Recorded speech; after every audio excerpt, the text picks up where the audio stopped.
So now we are open for questions. If anyone has any queries, anything to ask, or any point to make, please feel free to unmute yourself, or you can even type your question on the chat box.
Hare Krishna, Prabhu.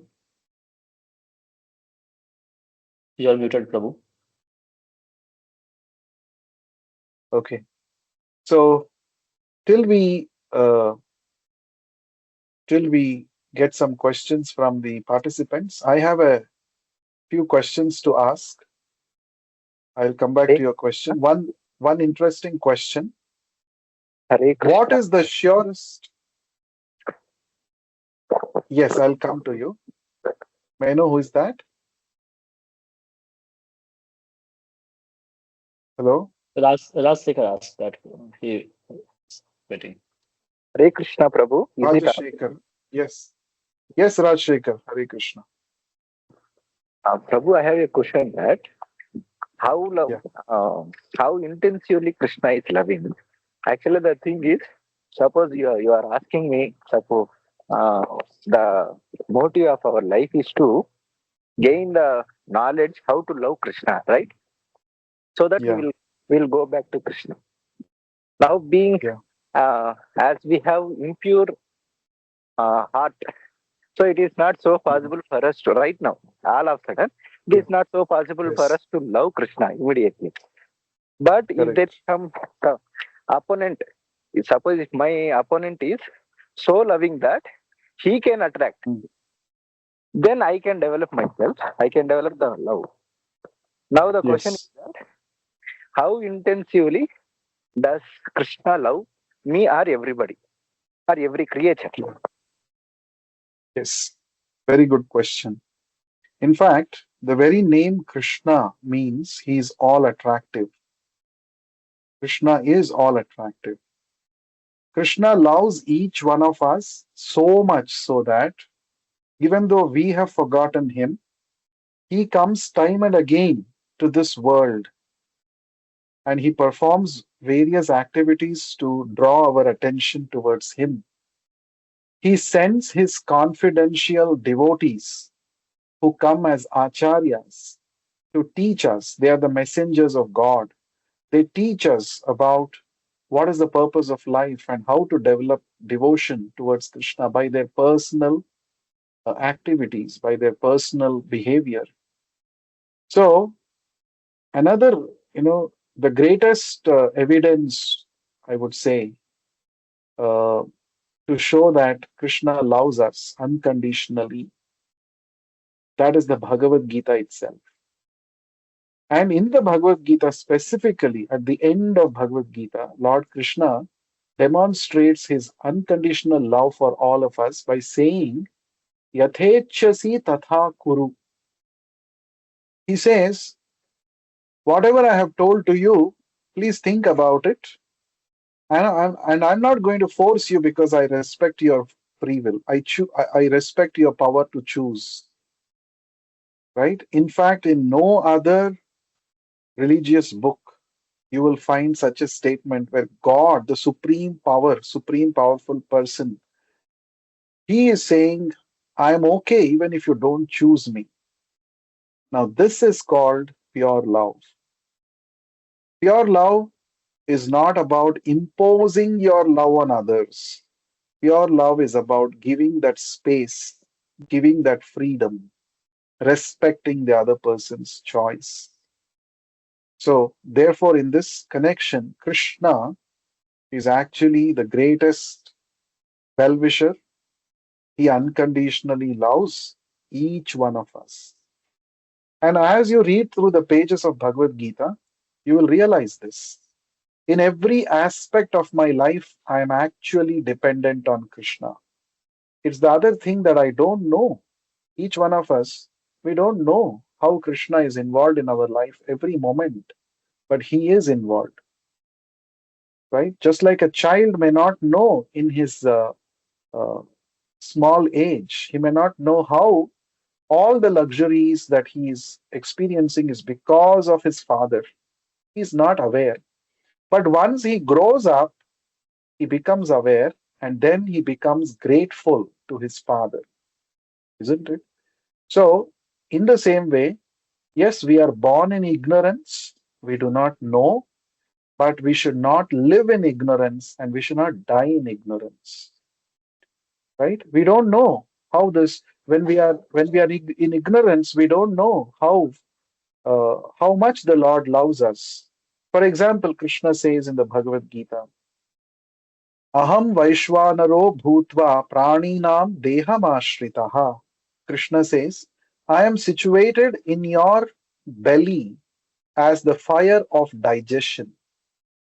Every morsel of food that you are eating, it is me only who is digesting it, right?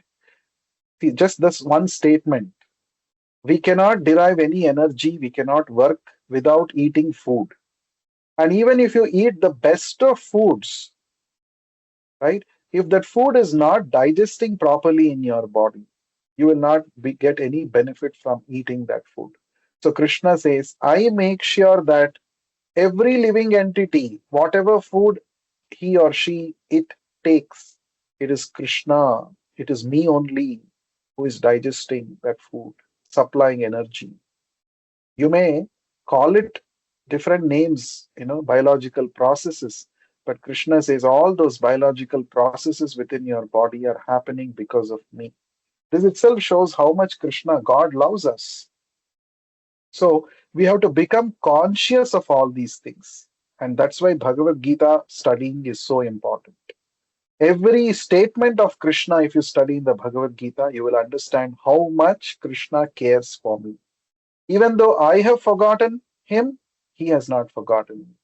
Even the hardcore atheist who denies the existence of God, Krishna says, I am only giving him intelligence to speak like that. I am only sustaining his life.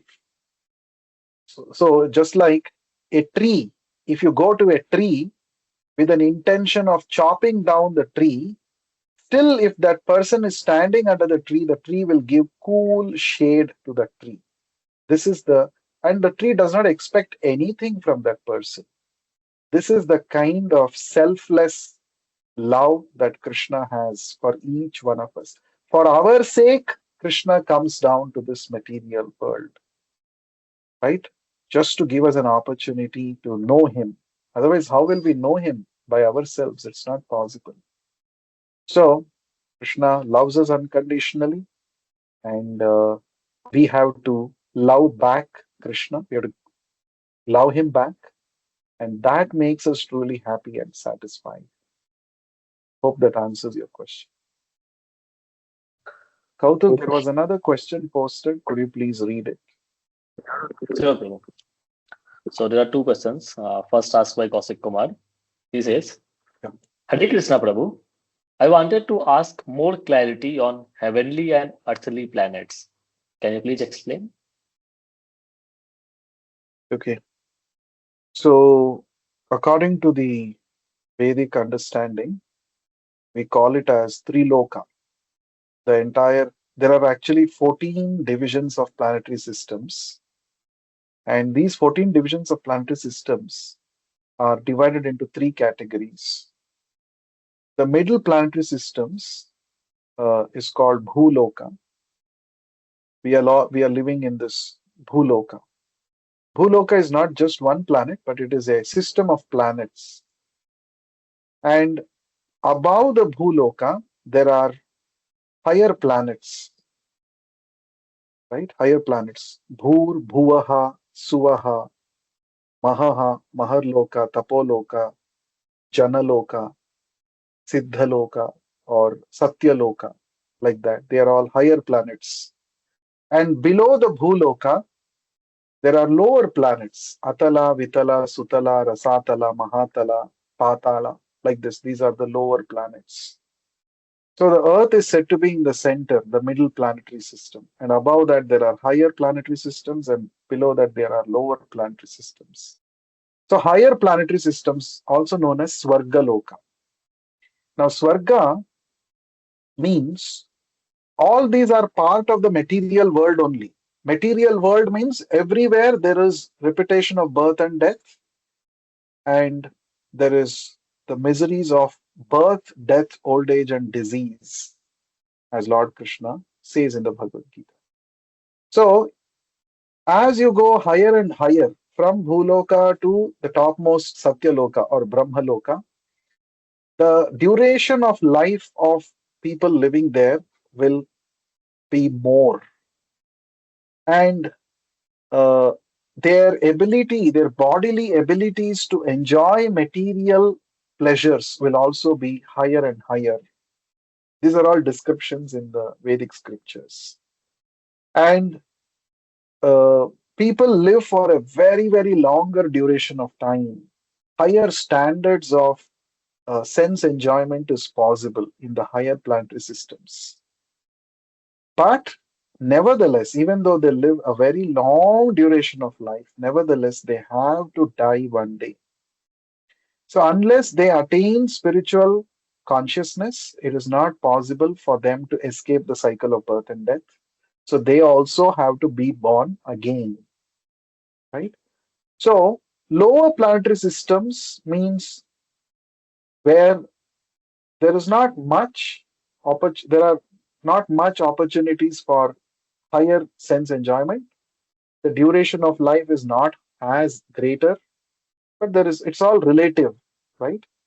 So, uh, Bhuloka, we are living in Bhuloka, heavenly planets or Swargaloka, where there are higher standards of material pleasure. Everybody aspires to go to higher planets, but Lord Krishna says that's not a very intelligent thing to do. He says this in the Bhagavad Gita. He says, how to go to higher planets? By accumulating punya, piety. How to accumulate punya? By being religious, by doing some rituals, by doing some yajnas, by doing charity. All of these you can do to accumulate punya. So, punya is a currency which enables you to go to the higher planets and live there. But Krishna says, Kshine punye martyalokam vishanti.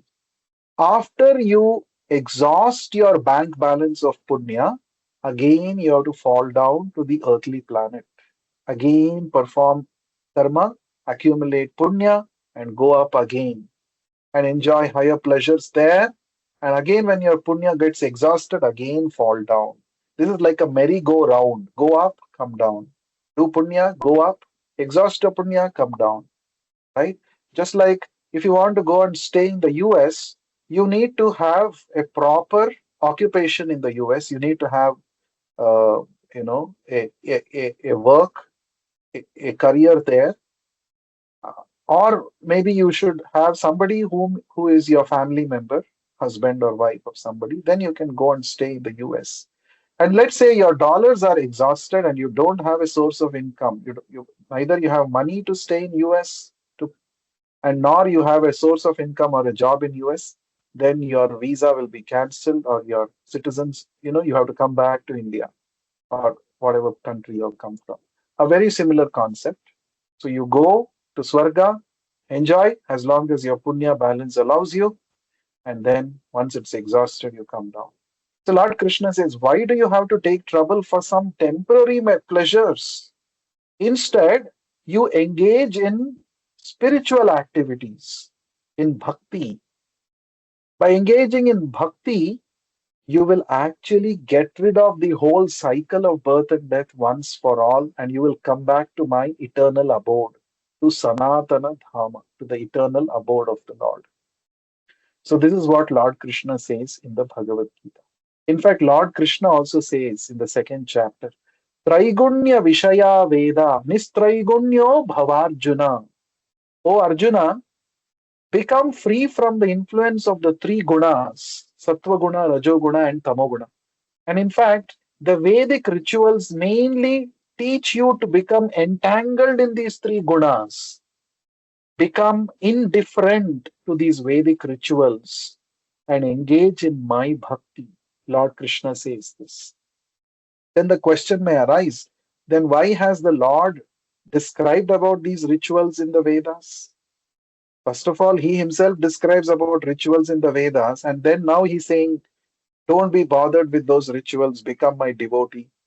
The answer to this question is not all souls are able to directly take up the process of bhakti. If one is able to, one is fortunate enough to take up the process of bhakti, he can be saved from a, a lot of other, you know, unnecessary rituals and all of those things. But there are people who say that I don't want to surrender to God, I don't want to love God, but I want the benefits from God. I want good health from God. I want a lot of wealth from God. I want a long duration of life. All these benefits I want, but I'm not interested so much in serving Him. For such people, to accommodate such people, Krishna says, okay, I have created a system for you. Do these rituals, get punya, whatever material benefits, desires you want to be satisfied, you will get that. And once the punya is over, again you fall down. So this is not a very intelligent thing to do, according to Lord Krishna in the Bhagavad Gita. So we have to become intelligent, Lord Krishna says. That's why this Bhakti Yoga is also called Buddhi Yoga. You need to understand the futility of material pleasures and understand that these are temporary, but I'm actually entitled for an eternal pleasure, and that eternal pleasure is possible when we practice Bhakti Yoga and develop a relationship with Krishna. So you ask the question, does Kala have an effect on the heavenly planets? Yes. All the planetary systems within the universe are under the control of Kala or time, right? So hope that answers your question. Kautuk, there is another question posted. Could you please read? Yeah, yes, bro. So Raghuram asked, Hare Krishna, sir. Why does Krishna need our love? He is full and complete. I've heard from some other member, but I'm not clear. Can you explain from your view? Yeah. So Krishna is not in need of our love or service. Krishna is called Atma Rama. Atma Rama means he is fully self satisfied. He is not in need of our seva. He has no need, in fact, he has no desire. But when we engage in his seva, it is we who get benefited. Because, see, the Vishnu Purana describes the Supreme Lord to be like a big flame, and out of the flame, there are small sparks coming out, right? Those sparks are compared to the souls, each one, each jiva, all of us. As long as the sparks are in touch with the main fire, they shine brilliantly. But the moment they become disconnected from the main flame, they lose their energy and they fade out. So, in the same way, the scriptures say that we need, because we are amsha of God, we need connection with God. We need the love of God, right? We need to serve the Lord, to attain perfection, to attain happiness. So Krishna does not gain anything if you chant Hare Krishna mantra. Krishna does not gain anything if you do some service to him, but it is we who gain because we are connecting. We have got disconnected from him for so long time by chanting, by serving. It is we who get benefit. So therefore, Krishna says, "Swalpamapi asya dharmasya trayate mahato bhaya." Even a slight endeavor to serve Krishna, to understand Krishna, can save us from the greatest disasters, the greatest kinds of fear. So the answer is Krishna is not in need of anything. It is we who get benefited when uh, we serve him. Just like if you go to a big ocean and take a palmful of water and pour it back into the ocean, is the ocean gaining anything? No, the ocean is not gaining anything because ocean already has huge quantity of water. One palmful of water you're putting back, it's not that ocean has gained something. There is nothing for the ocean to gain from our one palmful of water offering. In the same way, Krishna has got nothing to gain from our seva. It is the other way round. We have to gain everything when we serve Krishna. Hope that answers your question. So, Kautuk, Uh, he very- uh, he has a follow-up question. So okay. maybe there's a typo. So he asked, why does Krishna divided split into one to different souls? So So, yeah. yeah. So, Eko Bahusyamaha. This is a Vedic statement that one Lord, he is unlimited, his ability to enjoy is unlimited. So, he expanded himself into unlimited living entities. That is one of his uh, energies, that is one of his characteristics. Just to give a material mundane example, of course, it may not be fully applicable in the case of the Lord. Suppose you are alone in a room, alone you are. For how long can you keep yourself uh, busy, or how long can you keep yourself engaged? Isn't it? You feel bored after some time. So you call your friend and say, "Come, let's meet. Come, let's watch this movie together." Or you call three more friends, four more friends. As the number of friends with whom you connect, with whom you interact increases, proportionately, your pleasure also increases, your joy increases. Many a time, we remember the COVID days when there was lockdown. We were alone in our places and we hardly used to talk to people. And that was a very, very terrible situation, right? Because we are always used to interacting with people and talking to them, exchanging affection, love. So when you're alone, it is not so interesting. Now, where in the same way, the scriptures say that God expanded himself into many of his amshas for his pleasure. So we are all part of the bliss of the Supreme Lord, right? So we are part of his bliss. So just like there is a word used by Srila Prabhupada, we are all part and parcel of Krishna. Part and parcel. What does it mean? Just like this hand is a part and parcel of this body, right? So the hand, when it is connected with the rest of the body, the hand is in a good condition. Blood flows to it, and the hand is active. The moment the hand gets disconnected from the body, right, what happens? In a matter of few hours, it starts rotting and it's of no use. It has to be just discarded, isn't it? In the same way, we are part and parcel of God. As long as we are connected with God, we are conscious of our relationship with God, we are very happy. We can be truly happy. But the moment we forget Krishna, we get disconnected from Krishna. It cannot be, we cannot get disconnected from Krishna. It's not possible. We only forget him, right? We forget. The moment we forget Krishna, so we fall into illusion. We fall into so many other activities which are unwanted, which suck our energy and finally lead us to frustration. So it is our necessity to be in touch with the Lord, right? So now the question might arise, the next question. So that means you're saying there was one God, and that God expanded into many jivas, all of us, many souls, for his bliss. Now, when did this happen? If somebody asks this question, that means at some point of time there was only one person, one soul, and that one soul he broke into many fragments. Is that the understanding?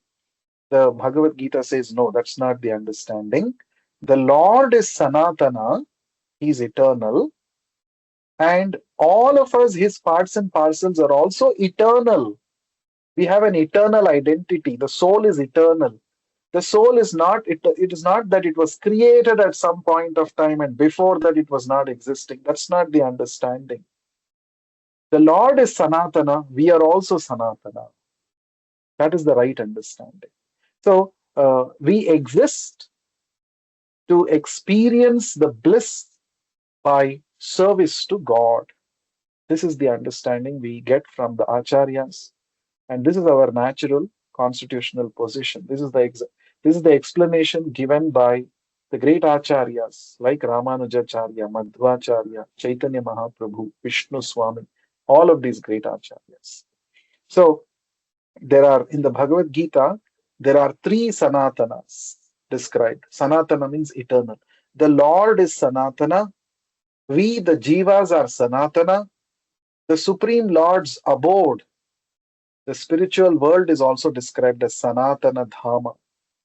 So the process which connects these three Sanatanas is called Sanatana Dharma. So Sanatana Dharma is not some sectarian religion. Sanatana Dharma is a process which connects the Sanatana Jiva with the Sanatana Lord and takes him to the Sanatana Dhamma. That process is called Sanatana Dharma. This is explained by Srila Prabhupada. Okay, so I think that answers your question. So tomorrow I'll be there in the ISC campus. Please do come.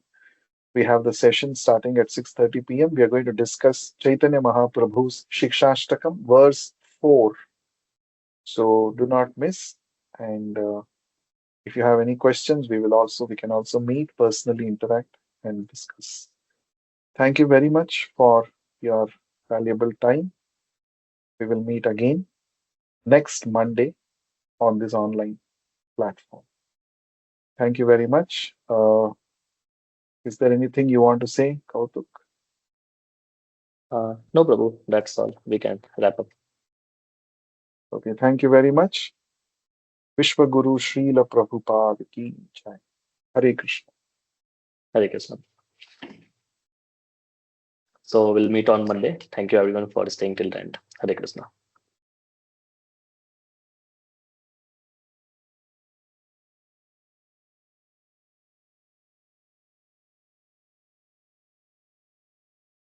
Thank you, Santosh Prabhu.